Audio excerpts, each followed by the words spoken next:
Rising border tensions. Pakistan-Afghanistan clashes leave. Dozens dead amid escalating hostilities. Islamabad, Kabul. October 12th. In one of the deadliest confrontations since the Taliban's takeover of Kabul in 2021, fierce overnight clashes between Pakistani and Afghan forces have left dozens dead on both sides, sparking renewed fears of a prolonged border conflict. According to Pakistani security officials, at least 23 Pakistani soldiers were killed after Afghan troops launched heavy gun and artillery fire late Saturday along the rugged frontier regions of Kurram and Kunar. Islamabad claimed its forces retaliated decisively, destroying several Afghan border posts and killing over 200 Taliban and allied fighters, though these figures remain unverified. Meanwhile, the Taliban government in Kabul described the incident as a retaliatory operation, saying 58 Pakistani personnel were killed after Pakistan allegedly violated Afghan airspace and carried out airstrikes on a marketplace inside Afghanistan's Paktika province. Earlier in the week, both nations accuse each other of initiating the hostilities.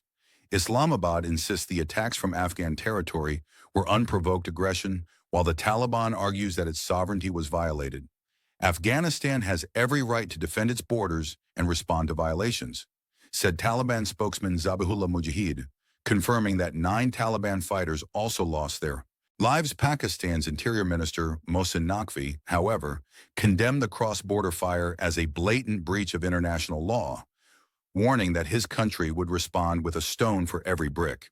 The exchange of fire forced Pakistan to shut down all major border crossings, including Torkham and Shaman, halting the flow of goods and leaving hundreds of cargo trucks stranded on both sides of the Durand line. Diplomatic sources confirmed that Qatar and Saudi Arabia have urged both sides to de-escalate and exercise restraint. Riyadh recently signed a defense cooperation pact with Pakistan, while Doha called for dialogue and diplomacy over confrontation. The violence comes at a time of shifting regional dynamics. The clashes coincided with a rare visit to India by Afghan Foreign Minister Amir Khan Muttaqi, during which New Delhi announced plans to reopen its embassy in Kabul after 4 years. The move has caused unease in Islamabad, where officials view India's renewed engagement with the Taliban as a strategic concern. Analysts say the sudden flare-up underscores the deep mistrust that has long shadowed relations between Pakistan and the Taliban-led government in Kabul. Islamabad continues to accuse Afghanistan of harboring members of the Tehrik-e-Taliban Pakistan, TTP. Pakistan's declare them Fitnatul Khawarij, a charge Kabul denies.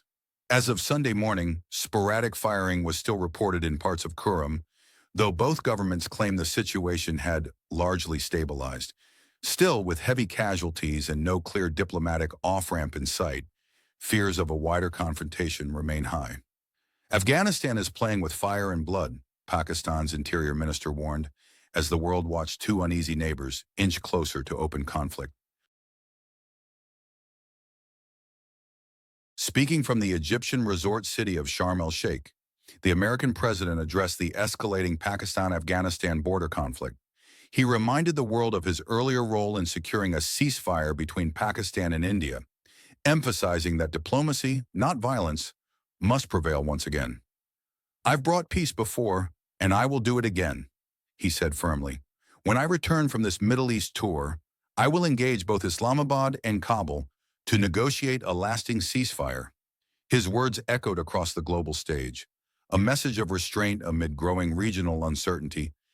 As regional alliances shift and New Delhi rekindles diplomatic ties with Kabul, global attention has quickly turned westward. In response to the growing unrest, the American president, currently on an official visit to Sharm el-Sheikh, has stepped forward. From the shores of the Red Sea, he pledged to mediate peace between Pakistan and Afghanistan. Following the U.S. president's statement from Sharm el-Sheikh, diplomatic backchannels came alive. Within hours, envoys from Qatar and Saudi Arabia joined quiet efforts to de-escalate tensions.